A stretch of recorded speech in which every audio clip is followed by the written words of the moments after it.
สวัสดีทุกคนมื่อนี้มารีวิวโรงงานนำก้อนเส้นเก่าเส้นเคยให้ลูกค้าทุกท่านทุกคนได้เบิ่งนำกันเนาะตัวนี้จะเป็นเครื่องขนาด10ต้นต่อ24ชั่วโมงเนาะเป็นเครื่องที่ออกแบบและคิดค้นด้วยบริษัทเวียดนามของพวกเฮาเนาะตัวนี้จะเป็นน้ำก้อนขนาด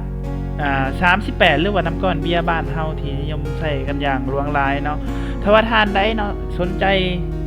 เครื่องเฮ็ดน้ำดื่มน้ำก้อนบ่ว่าจะเป็นโฮงบรรจุขวดโฮงบรรจุกระตุกจะเป็นโฮงเป่าขวดโฮงเป่ากระตุกเนาะมาบอนเดียวบริษัทเวียดนามเฮาสามารถตอบโจทย์ให้ลูกค้าได้ทุกท่านทุกคนถ้าว่าทานได้อยากสนใจเนาะสอบถามรายละเอียดเพิ่มเติมสามารถสอบถามได้ที่เบอร์โทรเนาะ09092414141หรือว่าทานได้สะดวกสบายเนาะไกลไปไกลมาอยู่นครหลวงอยากแวะมาเบิ่งผลิตภัณฑ์อยากแวะมาเบิ่งสินค้าตัวจริงเนาะ